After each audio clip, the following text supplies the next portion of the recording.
या तो हम जैसे कार्यकर्ता को मरवा दे या फिर कफिल खान की तरह जेल भिजवा दे तो शायद रुक सकते हैं हम लोग, वरना सरकार की इतनी औकात नहीं है।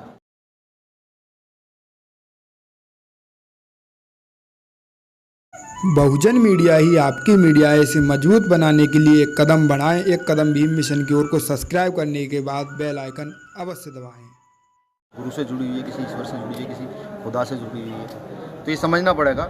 और अगर सुप्रीम कोर्ट इस तरीके के आदेश दे रहा है, पहले भी सुप्रीम कोर्ट ने एक आदेश दिया था गुरु रैदास घर तुगलकाबाद को तोड़ने का, ठीक, उसके बाद क्या हुआ पूरा देश जानता है। और अगर उसके बाद भी सुप्रीम कोर्ट या हाई कोर्ट इन चीज़ों को लगातार अप्लाई कर रहे हैं तो कहीं ना कहीं इसमें केंद्र सरकार का बड़ा हाथ लगता है। अभी जैसे हमने अयोध्या का मामला देखा, सन 92 में कितना बड़ा तांडव इन लोगों ने किया धर्म के नाम पर, और आज उसको बनाया, यानी कि 20-30 साल राजनीति सेट रखी करके। और मुझे ये लगता है कि अब ये जो निर्णय आया है ये भी अगले 20-30 साल की कहीं ना कहीं बीजेपी की राजनीति को सेट करने का एक प्लान है। ख़ास तौर से अगर देश में मंदिर, मस्जिद, गिरजाघर, गुरुद्वारे अगर देखे जाएँ तो ये अधिकतर जो है बंजर ज़मीन पर ही हैं। कल तो ये कह देंगे कल की सड़कें खोद दी जाएँ, सड़क सारी टोटल बंजर ज़मीन पर है। तो क्या ये जो मनुष्यों से के विपरीत जो जिस प्रकार के निर्णय दिए जा रहे हैं ये गलत है। और मैं बता दूं सरकार को साफ साफ कि गुरु रैदास जी को मानने वालों की संख्या भारत में ही नहीं विदेशों में भी बहुत अनलिमिटेड है, ठीक। तो आस्था के साथ खिलवाड़ किसी कीमत पर किया नहीं जाएगा। अगर वो चाहते हैं कि उत्तराखंड को बंद कर दिया जाए या उत्तराखंड की व्यवस्था न चलनी चाहिए तो सरकार के हाथ में तैयार है, भीम आर्मी तैयार है, यहाँ के प्रदेश अध्यक्ष, प्रदेश उपाध्यक्ष, यहाँ की पूरी टीम तैयार है। और अगर प्रदेश अध्यक्ष ये आह्वान करते हैं पूरे देश से कि पूरे देश के भीम आर्मी कार्यकर्ता उत्तराखंड पहुँचे तो उत्तराखंड सरकार कमर कस ले, लोग तैयार है आने के लिए। लेकिन ये जो गलत कृत्य कर रही है सरकार, इसको बर्दाश्त नहीं किया जाएगा।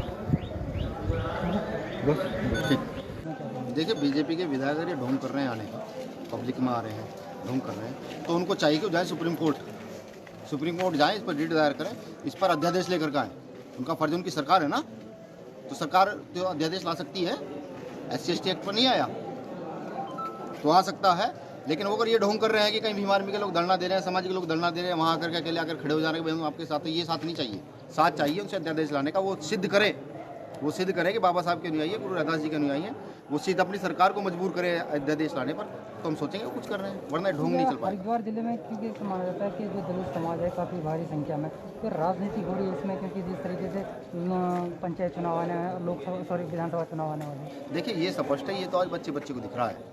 इसमें ना तो इसका कोई सवाल की ज़रूरत है, ना इसमें कुछ बताने की ज़रूरत है। लेकिन आपने पूछ लिया तो मैं बता दूं कि अगर राजनीति सामाजिक चेतना को ध्वस्त करती हो, राजनीतिक आपकी आस्था को ध्वस्त करती हो, मुझे लगता है कि फिर ऐसे क्षेत्र से ऐसे राजनेताओं को जनता का फर्ज बनता है खत्म कर देना, ध्वस्त कर देना। क्या मानते हैं जिस तरह के अनुयायी हैं उनको कितना बड़ा असर पड़ेगा इस मंदिर को हटाने में? बड़ा असर पड़ेगा। जब क्षेत्रों में ऐसा हुआ है तो उस क्षेत्र के साथ साथ पूरे देश में मैसेज गया है। और ये आस्था का मामला है, ये किसी व्यक्ति विशेष का मामला नहीं है।